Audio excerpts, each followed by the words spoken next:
How's it going, my Volvo friends? My name is Gary, and this is my channel, Weakest of Weeks. If you're a first-time viewer, I appreciate you clicking on the video and definitely consider subscribing. Now, this video, we're going to be working on my 2015 and a half Volvo XC60 R design. This is a US spec, United States spec vehicle, left-hand drive. But if you're a friend across the pond, I believe the washer fluid reservoir is on the exact same side of the vehicle, so this procedure should be very similar. Now, depending on what year and what model Volvo you have, the removal of the front bumper will be a little bit different, but for the most part, if it's within this generation, 2010 to 2017, it should all be very similar. Now, as far as why I'm replacing the washer fluid reservoir, well, unfortunately, it has a crack in it somewhere. I'm not able to see fully where the crack is, but it is leaking about 60% of the washer fluid that I put into it. So unfortunately, the only way to go about it is going to be removing this front bumper. There's a bunch of lines in the washer pumps you'll have to transfer over to the new unit, so it's just going to be easier to remove this bumper. This particular video, I'm not going to show you the process for removing the bumper, but I will link it in the description. So without further ado, let's go ahead and get started.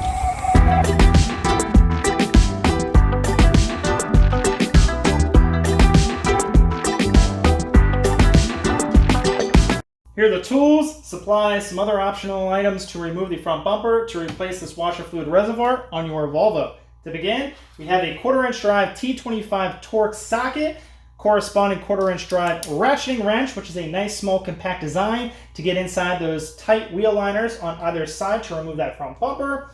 We have a T30 Torx socket. This particular one is a 1/4-inch, so I have a 1/4-inch to 3/8 drive adapter. I have two 6-inch long 3/8 extensions. To finalize this combo is a 3/8-inch ratcheting wrench to give us a decent length to get access to the 3 mounting bolts for the fluid reservoir. Needle nose pliers that'll help us remove the 3 plastic push pins at the lower section of the front bumper. Totally optional is a flat blade screwdriver to get access to that stubborn electrical pigtail behind the bumper. Another totally optional item is a plastic push pin tool or a trim removal tool, which will help remove the 9 plastic push pins at the upper section of the front bumper.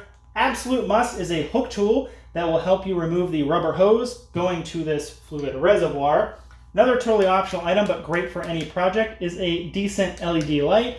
This one's not fancy, but it does have a magnet and a hook, regardless of the project. Always nice to have. Totally optional are some zip ties along with some side cutters that'll cut off any excess. Always great regardless of project. And most importantly, the washer fluid reservoir itself, part number 307-53424 in this case.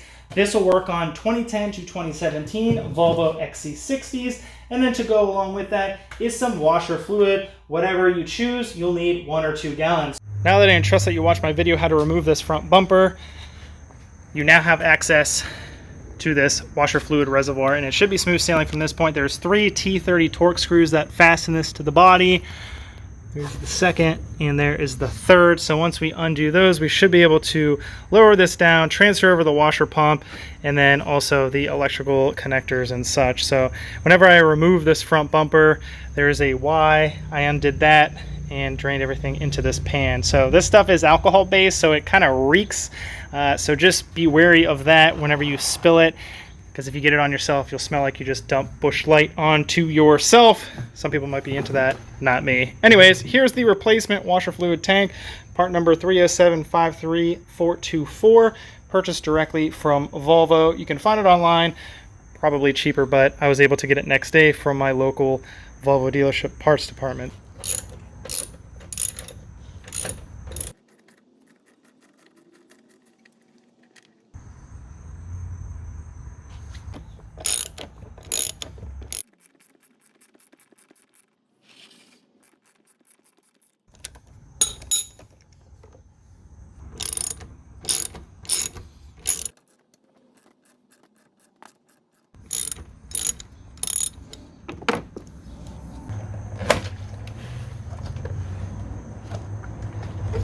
So this is a 2-piece design. The actual filler neck runs up and it's behind this driver's side headlight. Now I left it into place. There is a small bolt if you wanted to undo it.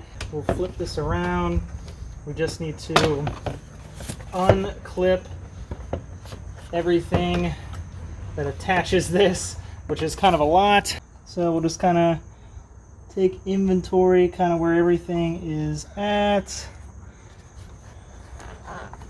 We'll slowly undo some of these connectors.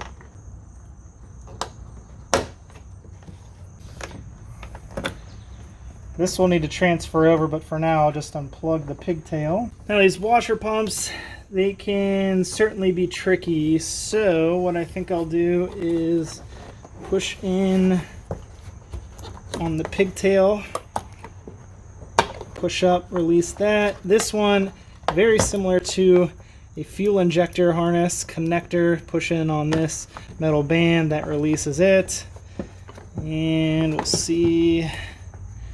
We can wiggle this loose. So for this one, you'll pull it towards yourself. That'll release it. Here is the rubber grommet. And now here's the remainder of the tank. We'll set it to the side because now we have an open hole. This is going to drain out.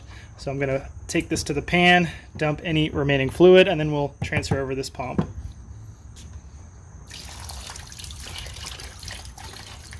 So here we have the old tank versus the new. You should be able to kind of see just based on the color of this, kind of more of a white. This is more of like an ivory off-white. And of course the things that we need to transfer over. This has two pumps. One is still hanging on the vehicle. This other one, little more stubborn. And then of course this, which I imagine is the fill sensor. So we should be able to just kind of wiggle this back and forth and kind of up and down a little bit to remove.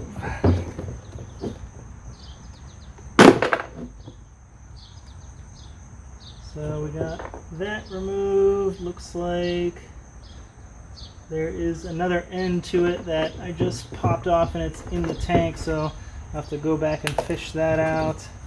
And then this should kind of pull towards yourself and then up and rotate so you don't hit this. So that is the secondary pump removed. Now there is a grommet right here that we need to remove. So here's that grommet.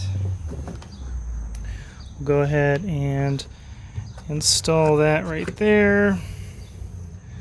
This pump ends up getting pushed down like that. We'll rotate it and then lock it into place. So that is good. That shouldn't be going anywhere. Then we do need to put this into place. Actually, it'll go like that, but before we do that, need to fish out that piece that I dropped in here.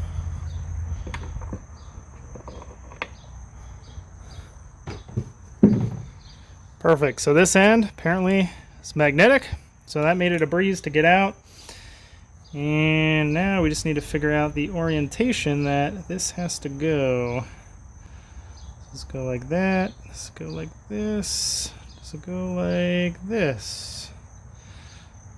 Or like that. So I'm going to venture to guess it needs to go like that. So the actual sensor portion will be in here. So this is, I'm going to wipe this off and clean it up, but this will be absolute low. Whenever it breaks contact or gets past a certain point, it's going to trigger and say low washer fluid, and then when it's full, it's going to go like that, make contact. It's going to be happy and think that your washer fluid reservoir is full. And this flat bottom butts up against this. Go ahead, stick it in there like that, and we'll push it into place. But before we fully put it in here, I'm actually going to take a little bit of oil, motor oil, clean motor oil, rub it around this rubber seal. That way it slides in a little bit better. Now we're not going to overdo it, just a smidge.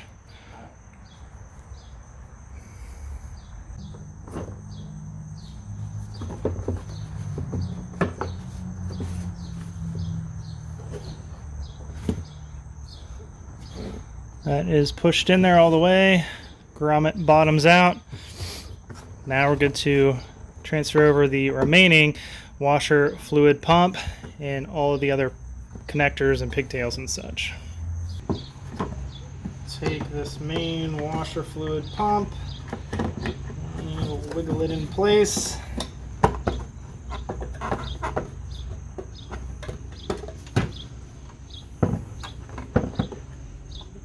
that. This one needs to droop down. That's what connects to the bumper.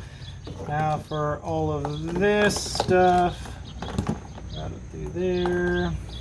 You have this interesting sensor. I'm not sure what that is, but this end faces the inside or the body of the vehicle. Wiggle that on. This connector with the wire band, like I mentioned, is like a fuel injector connector.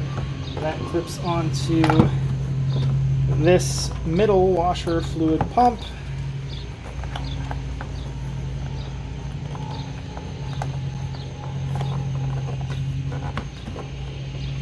Okay.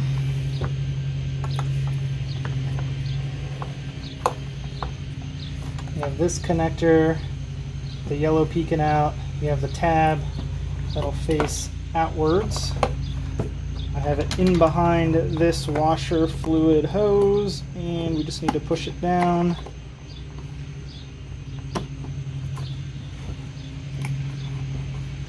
Click. That is good.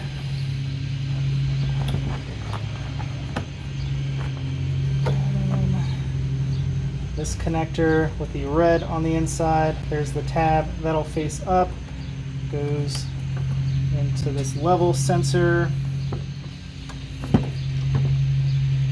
Okay.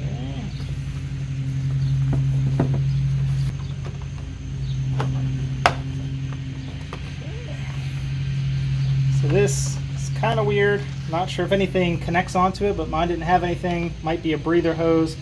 Not sure, that's where it was. That's where I'll leave it.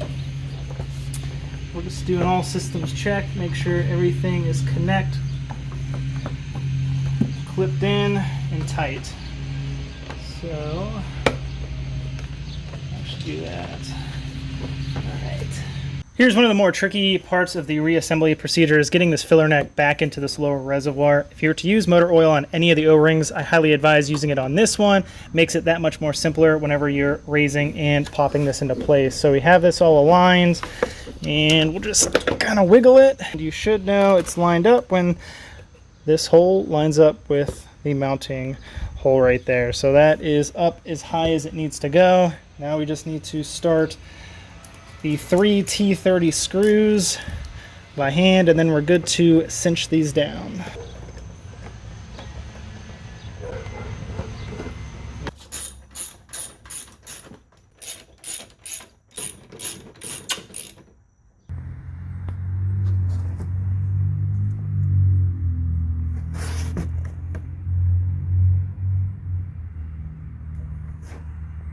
With the new washer tank in place, we're good to test it. We don't want to just slap the bumper on, fill it up at the very end of it, and then determine we have a hose that's leaking or something to that effect. So what we're going to do is test it.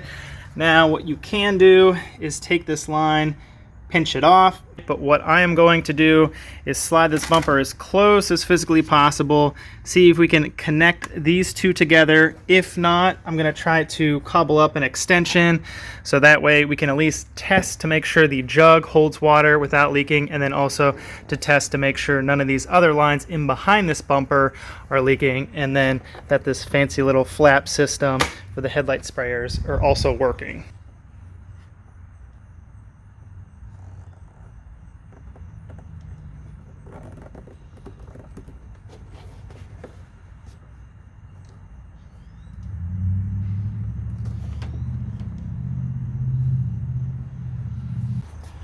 Got some of the finest blue juice around. We're gonna go ahead and fill the system up.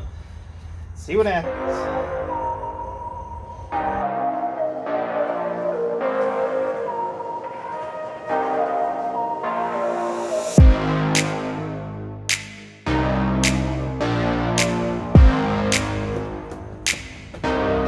Cool down's in.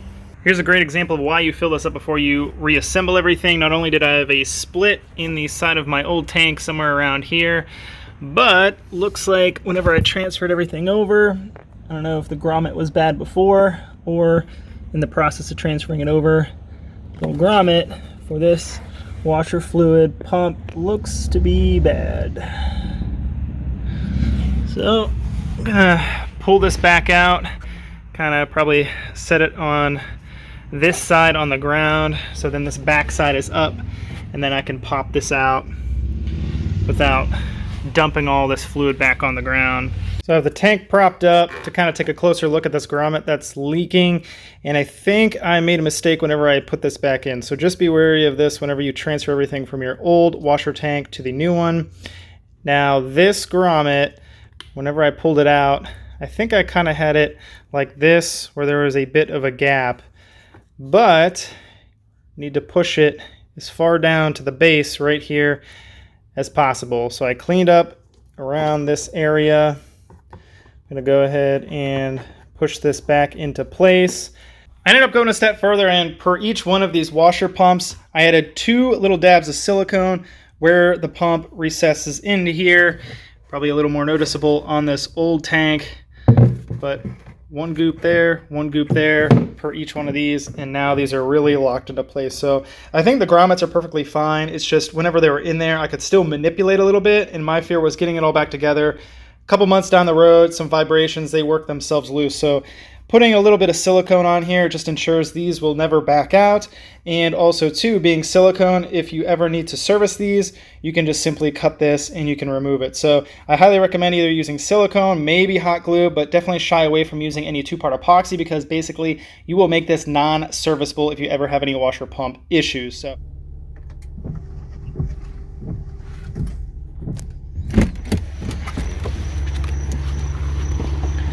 now that the front bumper is on, everything is still working exactly like it should. And if you're confused as to why we jumped to this part, well, hopefully you understand that the separate video that I did about the removal of this front bumper, the front fascia, also includes the reassembly. So that's why there's kind of a time jump, but everything is working exactly like it should, exactly like it was before we finalized the install. So if this video helped you out, be sure to give it a thumbs up.